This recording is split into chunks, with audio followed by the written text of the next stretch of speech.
लेकिन आज खबरदार में सबसे पहले वो सुपर एक्सक्लूसिव इंटरव्यू जो लद्दाख में चीन के पीछे हटने की असली वजह आपके सामने रखेगा। आपको पता चल जाएगा कि चीन के दादागिरी वाले तेवरों को भारत ने कैसे ढीला किया। जहां भारत के northern army commander lieutenant general Y K. Joshi ने पहली बार आज तक के कैमरे पर चीन के पीछे हटने की इनसाइड स्टोरी बताई है। आपको बता दें कि lieutenant general Y K. Joshi Kargil युद्ध के हीरो हैं, वीर चक्र से सम्मानित हैं। लद्दाख में भारत का पूरा ऑपरेशन उन्हीं की कमांड पर हुआ है। उन्होंने ऑपरेशन स्नो लेपर्ड पर पहली बार बातचीत की है और डिटेल्स शेयर किए हैं। ये इंटरव्यू उन लोगों को जरूर सुनना चाहिए जो चीन के पीछे हटने के सबूत मांग रहे थे और पूरी प्रक्रिया के प्रति शक पैदा कर रहे थे। यह भारत के लिए बड़ी और महत्वपूर्ण खबर है। मेरे सहयोगी गौरव सावंत ने लेफ्टिनेंट जनरल वाई.के. जोशी से बातचीत की है। हम लोग इस समय पूर्वी लद्दाख में हैं। तापमान 0 से 10 डिग्री कम। वास्तविक नियंत्रण रेखा पर चीन की सेना ने पीछे हटना शुरू कर दिया है और मेरे साथ है लेफ्टिनेंट जनरल वाई.के. जोशी, वीर चक्र। आप आर्मी कमांडर हैं नॉर्दर्न कमांड के। जनरल जोशी, अब जब चीन की सेना पीछे हट रही है और भारत की सेना अपने खेमे में लौट रही है, इस समय जमीनी स्थिति क्या है? गौरव, इस समय हमारा डिसएंगेजमेंट प्रोसेस चल रहा है जमीन पर, जो कि हमने एग्री किया था कि हम 10 फरवरी को शुरू करेंगे और एग्रीमेंट के हिसाब से 10 फरवरी को शुरू हो गया है। हमने ये एग्री किया था दोनों फौजों ने कि ये जो डिसएंगेजमेंट प्रोसेस है ये हम 4 स्टेप्स में करेंगे। स्टेप 1 में जो हमने करना था कि जो हमारे टैंक और जो बख्तरबंद गाड़ियां हैं वो डिसएंगेज होंगी, वो प्रोसेस कंप्लीट हो गया है और पीपल लिबरेशन आर्मी ने, चाइनीज़ आर्मी ने अपना काम जो उन्होंने करना था डिसएंगेजमेंट का, वो उन्होंने बखूबी कर लिया है। स्टेप 2 और स्टेप 3 में हमने नॉर्थ और साउथ बैंक से जो हमारी इन्फेंट्री है उसको डिसएंगेज करना था और स्टेप 4 जो आखिरी स्टेप था उसमें हमने जो हमारे जो डोमिनेटिंग हाइट्स हैं रजांगला और छिंगला की कैलाश रेंज के ऊपर, उसको हमने डिसएंगेज करना था। तो ये कार्रवाई चल रही है, दोनों तरफ अपना अपना हिस्सा निभा रहे हैं और हम हर स्टेप को वेरीफाई कर रहे हैं जी। जब दिन के आखिर में शाम के समय दोनों मिलते हैं, एक दूसरे को हॉटलाइन भेजते हैं कि हमने आज दिन की कार्रवाई पूरी कर ली है, तो और अगले दिन हम सुबह बैठकर फ्लैग मीटिंग करते हैं और डिसाइड करते हैं कि आज की कार्रवाई क्या करनी है।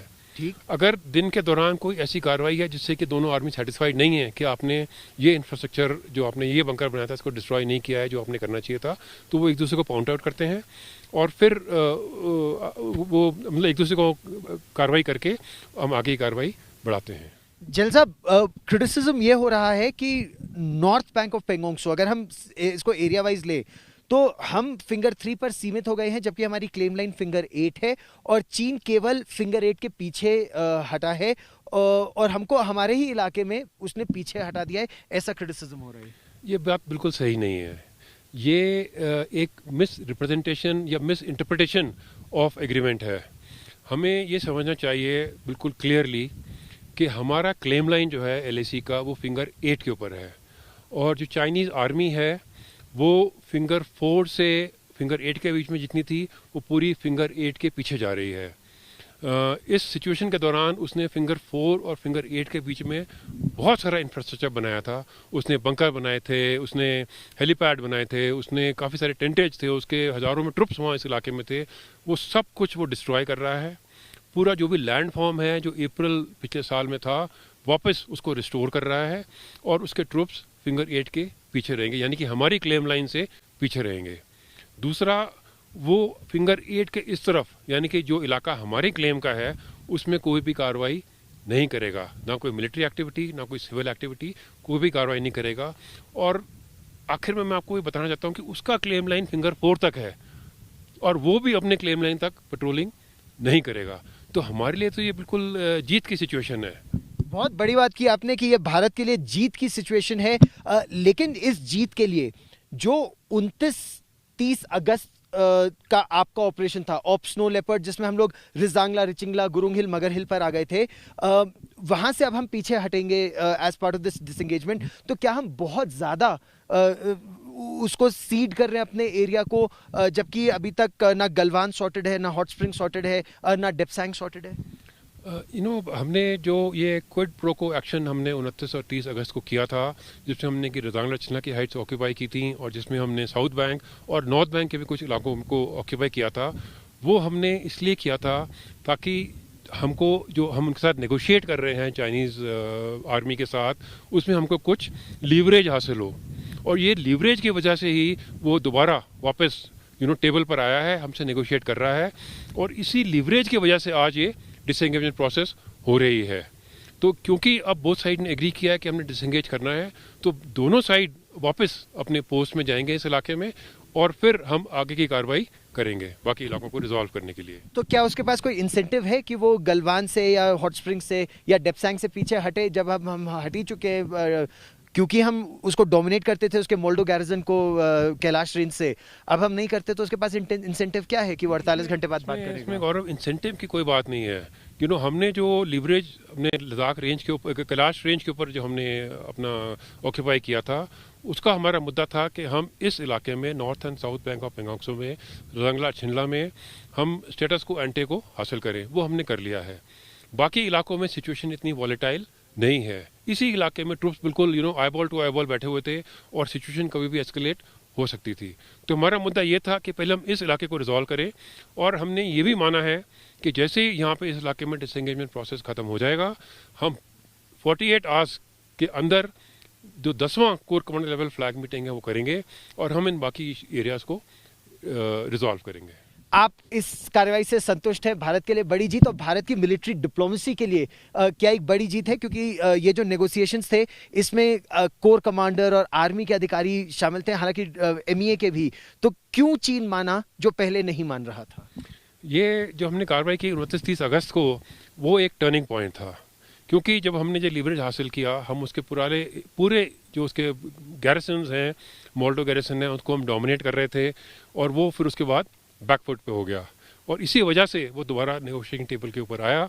और फिर उसने नेगोशिएटिंग जो हमने की आखिरी 3 फ्लैग मीटिंग में, जो कि 29-30 अगस्त के बाद हुई हैं, 7वीं, 8वीं और 9वीं, उसमें फिर वो कोशिश कर रहा था कि कुछ उसको फेस सेविंग मिले, लेकिन हमारा जो बॉटम लाइन था, जो एब्सोल्युटली क्लियर हमारे जो एम था कि हमने स्टेटस को एंटे अप्रैल 22 अचीव करना है, उससे कम हम किसी भी चीज़ को नहीं मानेंगे।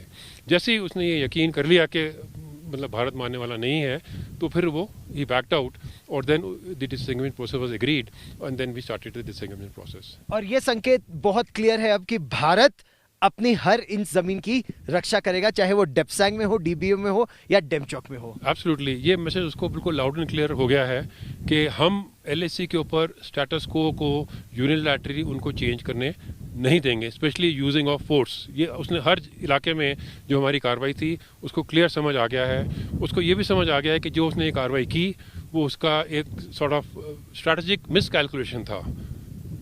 जनरल जोशी, आज तक से बात करने के लिए बहुत बहुत धन्यवाद, और इस सफलता पर बहुत बहुत बधाई। Army commander northern command general Y K Joshi बहुत साफ तौर पर यह कह रहे हैं कि यह भारत के लिए एक जीत है। नेगोशिएशन इस समय चल रहे हैं। पेंगोंगसो के बाद 48 घंटों के बाद अब चाहे वो डेप्सांग का इलाका हो, गोगरा का हो, हॉट स्प्रिंग का हो, डेप्सांग से डेमचौक की बातचीत अब आगे होगी, लेकिन भारत बहुत सशक्त है और कॉन्फिडेंट है।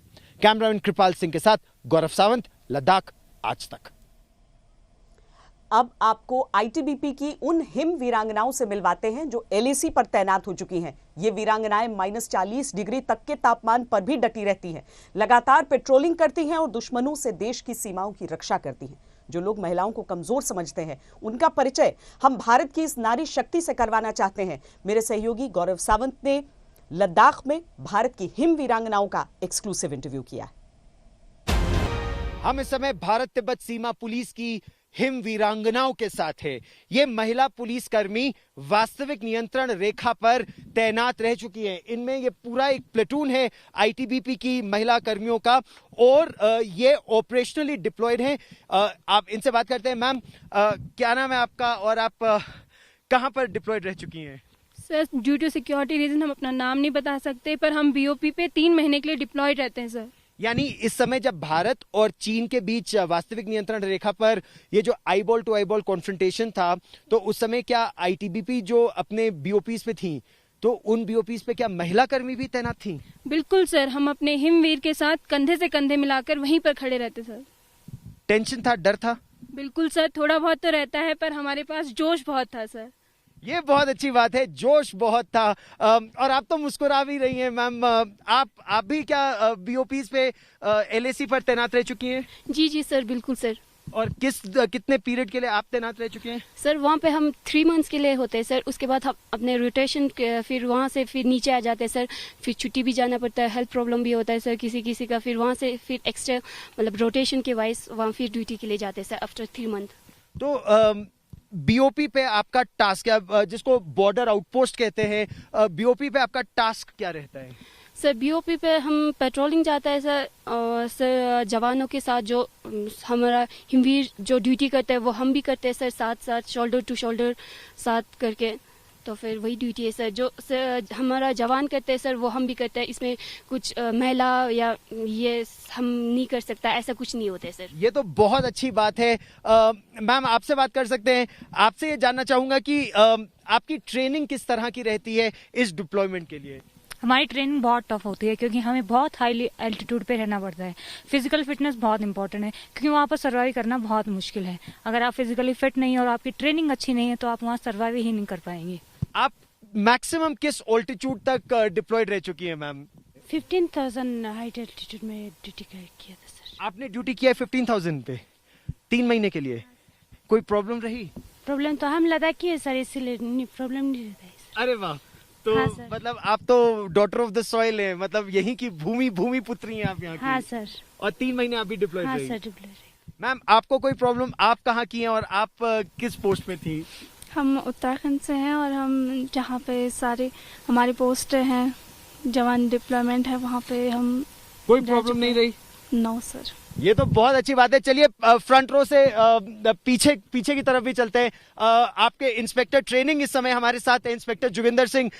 इंस्पेक्टर जोगिंदर सिंह, इन पहाड़ियों में इस ऑल्टीट्यूड पे हम लोग के लिए तो चढ़ना बहुत मुश्किल है, लेकिन किस तरह की ट्रेनिंग दी जाती है और क्या महिला कर्मियों के लिए और पुरुष कर्मियों के लिए ट्रेनिंग में कोई फर्क रहता है? सर हमारे जो आईटीबीपी में है, जो हम ट्रेनिंग देते हैं उसमें महिलाओं और पुरुष में किसी प्रकार का कोई फर्क नहीं है। ये हमारी हिम वीरांगनाएं हमारे से कंधा मिलाकर हर जगह हर पहलू में हमारे साथ एक काम करती हैं। तो नहीं, जैसे फिजिकल फिटनेस हुआ, पहाड़ चढ़ना हुआ, रस्सा चढ़ना हुआ, तो वही मापदंड पुरुषों के लिए और वही मापदंड महिलाओं के लिए? जी सर, ये जो मापदंड पुरुषों के लिए वही महिलाओं के लिए, और ये हमारा दिनचर्या का काम है, ताकि हम इस काम को यहाँ पर पूरा करने के बाद अपने जो फॉरवर्ड पोस्ट में जाते हैं तो उसके लिए हम शारीरिक और मानसिक तौर से फिट होकर के दिए हुए कार्य को पूरा कर सकें। Very good. प्रॉब्लम अगर होती है तो किस तरह की प्रॉब्लम होती है? सर थोड़ा सा यहाँ पे एटमॉस्फेरिक प्रेशर रहता है, थोड़ा सांस लेने में हमें दिक्कत रहता है, पर हमें जो सर ट्रेनिंग दी जाती है उसमें हमें फिजिकली स्ट्रांग तो बनाया ही जाता है, मेंटली भी स्ट्रांग बनाया जाता है। ये बड़ी इंटरेस्टिंग बात आपने बताई मैम। ये जो मेंटली स्ट्रांग बनाया जाता है इसको कैसे करते हैं? सर हमें जो ट्रेनिंग दी जाती है उसको हमें जैसे टेम्परेचर, हमें सर एक्सट्रीम टेम्परेचर्स पे रहना है, जैसे 50 अराउंड पोस्टों पे हमारे -50 तक चला जाता है। तो आप रही हैं -50 तक में भी? -42 गया है सर मेरी। -42 गया टेम्परेचर? जी सर, दिसंबर था सर। और उसमें पेट्रोलिंग भी, सेंट्री ड्यूटी भी, क्या ड्यूटी रहती है? सर एसआरपी एलआरपी तो रहती हैं और ड्यूटी एसओस की जो ड्यूटीज होती हैं वो रहती हैं, और सर एडमिनिस्ट्रेटिव ड्यूटी भी रहती है। ऑपरेशनल तो होता है, एडमिनिस्ट्रेटिव भी होता है, जैसे खाने पीने का बंदोबस्त एंड ऑल। तो लॉजिस्टिक्स, एडमिनिस्ट्रेशन, ये सब भी आपको देखना पड़ता है। लेकिन आपके हाथ में कार्बाइन है, आपके हाथ में इंसास है, तो क्या कोई फर्क होता है कि कौन कौन सा हथियार चलाएगा, कौन बताएगा? मैम आप मुझे बताएंगे, आपके पास इंसास है। जी सर, हमें इंसास इशू होती है, तो वैसे हमें बेसिकली से हर वेपन की ही ट्रेनिंग दी जाती है, लेकिन मुझे फिलहाल जैसे कि मैं प्लाटून में हूँ उस हिसाब से हमें वेपन दिए जाते हैं, इशू होते हैं जी। लेकिन मैम आपकी ड्यूटीज क्या क्या रही हैं पोस्ट पर जब आप तैनात थे? मोर्चे पे ड्यूटी देना। आपने मोर्चे पे ड्यूटी दी है? जी सर। क्या यहाँ पर किसी के साथ कोई ऐसा अनुभव हुआ कि आपने चाइनीज सोल्जर्स को वास्तविक नियंत्रण रेखा के उस पार देखा? वो किसने देखा? मैम आपने देखा चाइनीज सोल्जर्स को एलएसी के उस पार? हाँ जी सर, एलएसी पे हमारे चाइनीज सोल्जर सामने ही होते हैं। कई बार हमारी मुठभेड़ भी हो जाती है, लेकिन हम इतने स्ट्रॉन्ग और हमारा जज्बा इतना मजबूत होता है कि हम उनका डट के सामना कर सकते हैं, और किया भी है। तो मतलब महिलाओं के साथ भी क्या मुठभेड़ हुई है या फिर पुरुषों के साथ मुठभेड़ हुई है और आप अपने मोर्चों पर थे? हमारे जवानों के साथ मुठभेड़ हुई, उस टाइम हम उनके साथ ही मोर्चों पे तैनात थे। आप भी मोर्चों पर तैनात थे। क्या फिजिकल फिटनेस के साथ साथ मार्शल आर्ट्स की ट्रेनिंग भी अब आईटीबीपी को दी जा रही है? जी सर, इनको सब ये तो हर रूटीन में आता है सर। हर प्रतिदिन जो है ये मार्शल आर्ट, जुडो, कराटे ये हर महिला को सिखाया जाता है हमारे में। ठीक।